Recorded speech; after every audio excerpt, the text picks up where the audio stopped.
안녕하세요, 김지현입니다. 자, 오늘 시간은 주택법 사업계획 승인에 대해서 설명을 드리도록 하겠습니다. 사업계획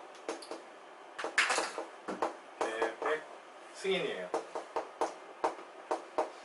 자, 대상이 되는 사업계획을 짜서 승인을 받게 되면 비로소 주택법 적용을 받게 되는 거예요.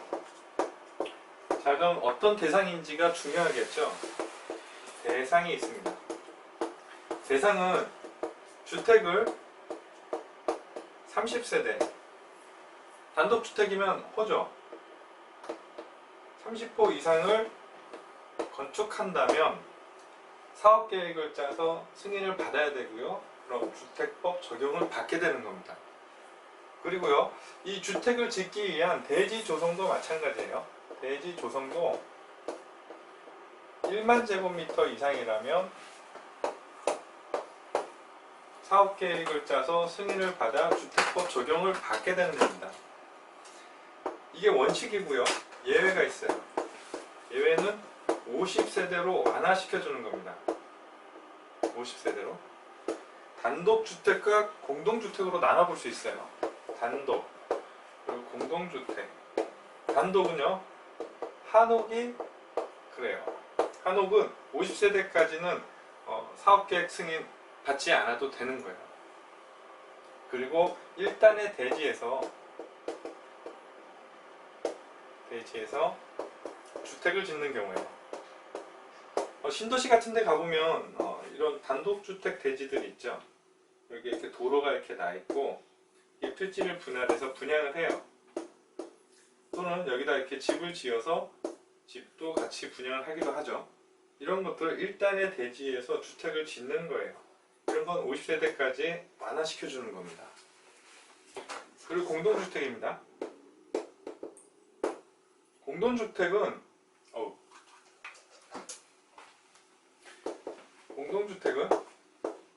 주거환경 개선 사업인 경우, 또는 도시형 생활주택 중에서요, 단지형 있었죠. 단지형 다세대 있었고 연립 있었죠. 단지형은 50세대까지 완화시켜져요. 자, 단지형은요, 조건이 있습니다. 30제곱미터 이상으로 지어야 되고요, 진입도로는 6m여야 돼요. 근데 진입도로가 두 군데 이상이다. 그러면 4에서 6m 이상이어야 되고요. 합이 10m는 돼야 됩니다. 이 요건은 그렇게 중요하지 않아요. 부담 갖지 마시고요. 자, 그럼 승인 대상이 아닌 걸 살펴보도록 할게요. 승인 대상이 아닌 거. 대상은 살펴봤고요. 승인 대상이 아닌 것 한번 보겠습니다.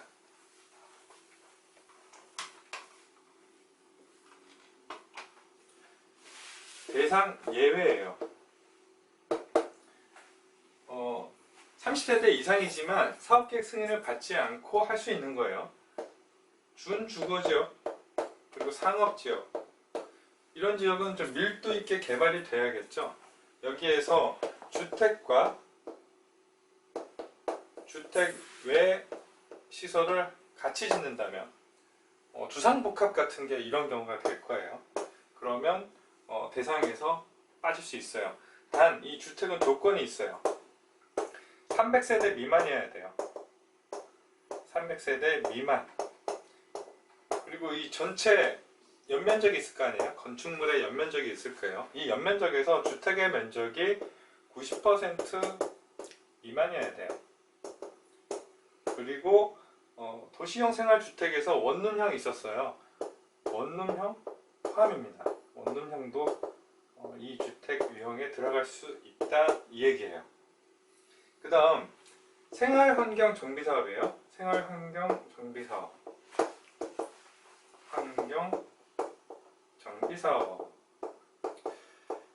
지방에 내려가다 보면 시골 마을인데도 굉장히 필지 구획이 잘 되어 있고요. 또 동네 집이 굉장히 번듯하게 이쁘게 지어진 동네가 있어요. 가다 보면 마을 입구에 무슨 마을이라고 써 있습니다.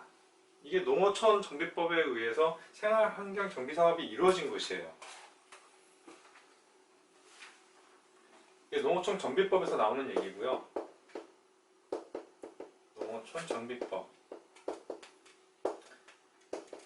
그리고 농협에 농협중앙회 있죠. 농협중앙회. 농협중앙회에서 자동지원 받은 걸 말하는 거예요. 이 두 개는 대상에서 예외가 된다. 이렇게 정리하시면 됩니다. 자, 그러면 정리하시고 승인권자 한번 알아보겠습니다. 승인권자. 승인은 도대체 누구한테 받아야 되냐? 승인권자. 자, 원칙이요. 10만 제곱미터, 10만입니다. 10만 제곱미터 이상이면, 자, 공법에서 이하, 이상, 뭐 미만, 초과 이렇게 나오는데요. 시험에서 뭐 이상을 초과로 내거나 초과를 이상으로 내가지고 틀리게 하는 문제는 안 나와요. 그러니까 이상인지 미만인지 이거 신경 쓰지 마시고요. 단위만 생각하세요. 그냥 너무 고민하지 않으셔도 좋습니다. 10만 제곱미터 이상이면 시장, 도지사, 그리고 도 밑에 있는 시 중에서도 대도시 시장은 승인을 직접 할 수 있어요. 그러면 10만 제곱미터 미만이다. 그러면 특관, 특특 시군이 승인을 할 수 있어요. 자, 원칙이 있다면 예외가 있겠죠. 항상 또 예외가 있어요. 예외는 국장이 승인하는 경우가 있습니다. 국토교통부 장관이 승인하는 경우가 있어요. 자, 국가가 사업을 직접 하거나 또는 주택공사가 사업을 하는 경우에요.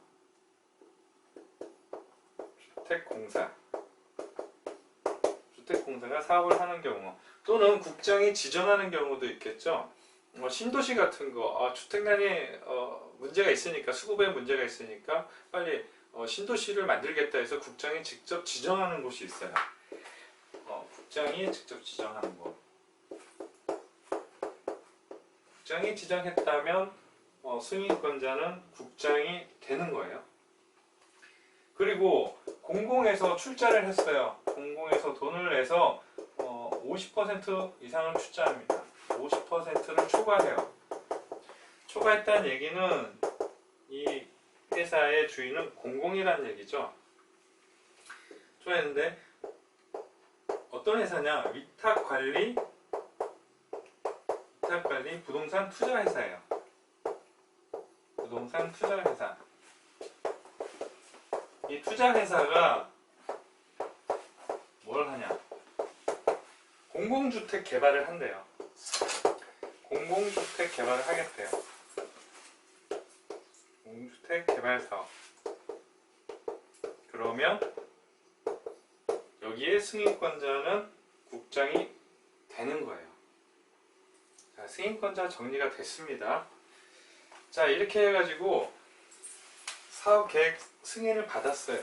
그런데 이 사업계획이 어떤 사유에 의해서 취소되는 경우도 있습니다.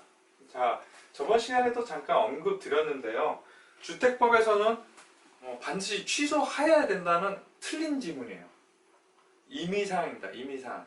취소할 수 있답니다. 그게 중요한 내용이에요. 취소 사유예요. 자, 미착수. 사업계획 승인을 내줬는데 착수를 안 해요. 그리고 파산이나 부도가 났대요. 그럼 더 이상 사업을 진행할 수 없겠죠. 그리고 경매, 공매 등으로 소유권이 넘어갔어요. 이 경우도 사업을 정상적으로 진행할 수 없으니까 취소할 수 있겠죠. 자, 미착수 좀 더 볼게요. 미착수는 사업계획 승인을 했는데 5년 이내 5년이 지나도록 착수를 안 해요. 할 마음이 없는 거죠. 그리고 공구를 분할했어요. 자, 300세대 기준으로 공구로 분할할 수 있다고 그랬죠. 그래서 1공구, 2공구 이렇게 할 수 있어요. 결국 공구로 분할을 하려면 총 600세대 이상은 돼야 된다고 지난 시간에 말씀드렸죠. 자, 그렇게 공구로 분할한 곳은, 자, 첫 번째 공구를 1공구라고 하고요. 첫 번째 공구를 했어요. 5년 이내 1공구를 했다면 2년 이내 다음 공구를 착수를 해야 됩니다. 하지 않는다면 취소가 될 수 있어요. 취소할 수 있다. 자, 그 다음 중요한 것은, 중요한 내용이에요. 자, 정당한 사유가 있어요. 정당한 사유가 있어요. 정당한 사유가 있어서 이 정당한 사유가 해소되고 나면 해소된 날로부터 1년 정도 연장시킬 수 있습니다. 1년 연장할 수 있어요. 자, 시험에 잘 나오는 것은 그럼 도대체 뭐가 정당한 거냐? 그게 중요하죠. 자, 문화재가 나왔어요. 땅을 팠는데, 공사하려고 땅을 팠는데 땅 속에 문화재가 나왔습니다. 이거 발굴하려면 문화재청에 신고해야 되고요. 또 와서 조사도 해야 돼요. 그럼 공사가 지연될 수밖에 없죠. 그래서 문화재 발굴 시 정당한 사유로 보고요. 그 다음 소유권 분쟁이 일어날 수도 있죠. 굉장히 흔한 일이에요. 이것도 소송 중에 있다면 이건 뭐 시간이 한도 끝도 없죠. 그 다음 사업계획 승인을 받았는데 조건을 받았어요. 조건부 승인을 받았어요. 이 조건부 승인 때문에 이 조건을 처리하느라 지연되고 있다? 그럼 정당한 사유로 봐줍니다. 그 다음 공공주택 개발 사업이에요. 공공주택 개발 사업, 공익사업이죠. 주택 개발 사업에서 기반시설 설치가 포함되어 있어요. 이 기반시설 설치하느라고 지연되는 경우 정당한 사유로 봐줍니다. 그 다음, 자, 미분양 났어요. 동네에 거기서 사업하려고 분양 사업을 하려고 하는데 미분양이 났어요. 경기가 너무 안 좋아요. 그럼 건물 아파트 지어도 분양이 잘 안 되겠죠. 그럴 경우에는 사업자는 좀 기간을 미룰 수 있어요. 그래서 미분양이나 경기 침체 등으로 사업이 지연되는 경우, 이 경우도 정당한 사유로 봐준다, 이 얘기입니다. 자, 이렇게 정리하시면 되고요. 그럼 주택법에서도 임대주택에 대한 얘기가 나옵니다. 도시개발사업과 정비법에서도 나오죠. 자, 사업계획 승인을 받는데요. 이 두 가지가 모두 충족돼야 돼요. 엔드. 자, 주택과 주택 외를 같이 짓는 거예요. 여기서 주택은 사업계획 승인 대상이어야겠죠. 30세대 이상이어야겠죠. 그리고예요. 임대주택을 건설 공급하겠다. 임대주택을 건설 공급하겠다. 이 두 가지 계획을 모두 합쳐서 사업계획 승인을 받으면 그때는 조례로 정한 기준이 있어요. 조례 기준에 따라서 용적률을 완화시켜줍니다. 용적률을 완화시켜줘요. 완화. 이 용적률 완화된 게 있을 거 아니에요? 이렇게 해서 임대주택도 건설 공급하고 이게 주택과 주택 외라면 이렇게 완화시켜 주겠다는 거예요. 그러면 이 완화된 범위 내에서 30%에서 60% 이내로 이 임대주택 건설을 하면 되는 거예요. 그럼 내가 얼마나 용적률 완화 받을 건지는 얼마나 임대주택을 많이 짓냐에 따라 달라지겠죠. 자, 이 임대주택은 누가 받아요? 국가 또는 시도지사 또는 주공이 받을 수 있습니다. 이 중에서 제일 우선순위는 시도예요. 시도지사가 받아요. 그런데 시도지사가 예산 부족으로 못 받을 수도 있죠. 그래서 인수 거부를 했다. 안 받겠대요. 그럼 시군수는 사업계획 승인은 해줘요. 일단 승인은 해주고 그 다음에 시도에다가 알려줘요. 통지를 합니다. 자, 이렇게 두 개 모두 다 같이 사업계획 승인 왔어요 라고 통지해주고요.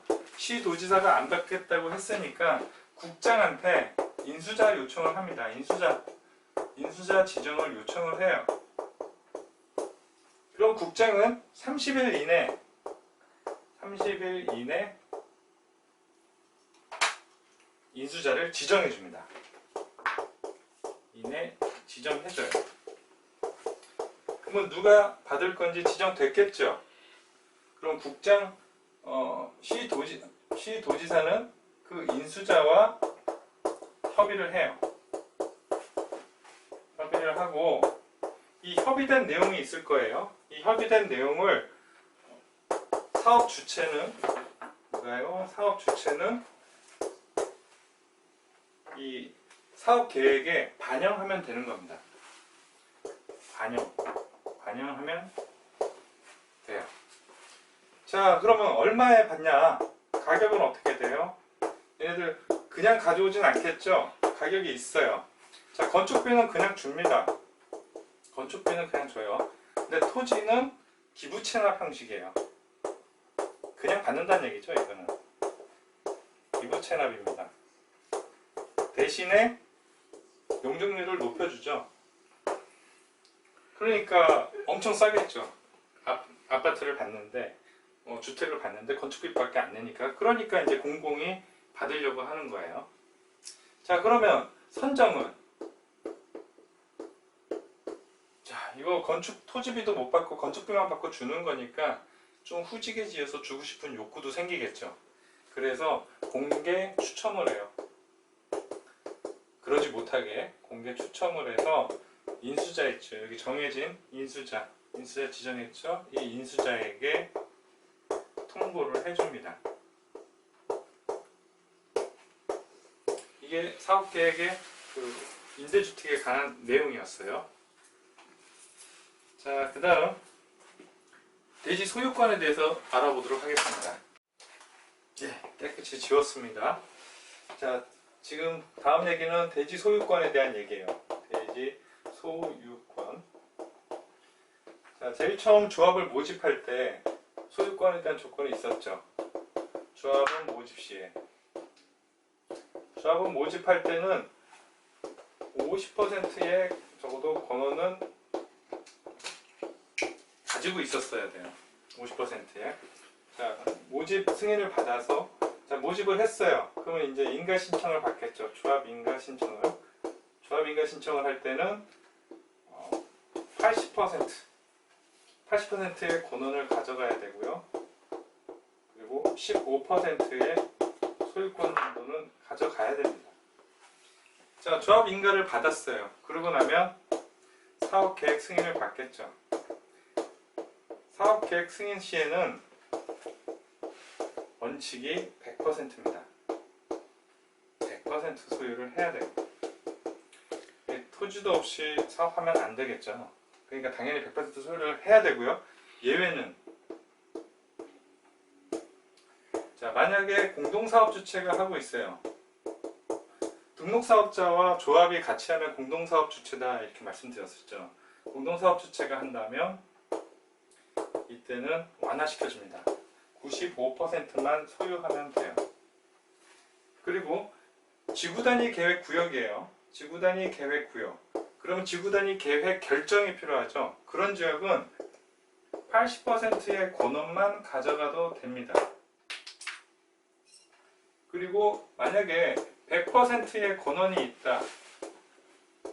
그럼 예를 들어서 토지를 빌리고 그 위에 빌린 토지 위에다 집을 지어서 분양할 수도 있겠죠. 그런 경우에요. 그런 경우는 100% 권한만 가져가도 되고, 그 다음 공공인 경우에는 어떨까요? 공공은 해당 사항 없죠. 자, 그러면 여기 95% 가져갔어요. 여기는 80% 권한만 있어요. 그럼 나머지는 어떻게 되죠? 나머지는 매도 청구 대상이 됩니다. 이 매도 청구에 대해서는 잠깐 쉬었다가 다음 시간에 또 설명을 드리도록 할게요. 그리고 아파트를 공급하는데요. 전부 다 이제 고급지게만 하고 싶어요. 막 60평대 아파트로 펜트하우스처럼 전부 다 이렇게만 해서 공급해요. 수요도 많고 장사를 해도 많이 남는다 해서 다 이렇게 짓는다면 85제곱미터 이하의 국민주택이나 소형주택들 부족하겠죠. 이런 주택 수급에 문제가 있다고 판단이 되면요, 국토교통부 장관은요, 국장은 이걸 제한할 수 있어요. 일반 사업주체에게는 75% 이내 범위에서 국민주택을 공급하도록 규제할 수 있고요. 만약에 고용주다, 사원들을 위해서 아파트를 짓는 그런 고용주인 경우에는 100% 이내 범위에서 국민주택 규모를 지어라 이렇게 할 수 있어요. 이게 주택 수급을 위한 조치죠. 자, 여기까지 하고요. 잠시 쉬었다가 매도 청구에 대해서 설명드리도록 하겠습니다.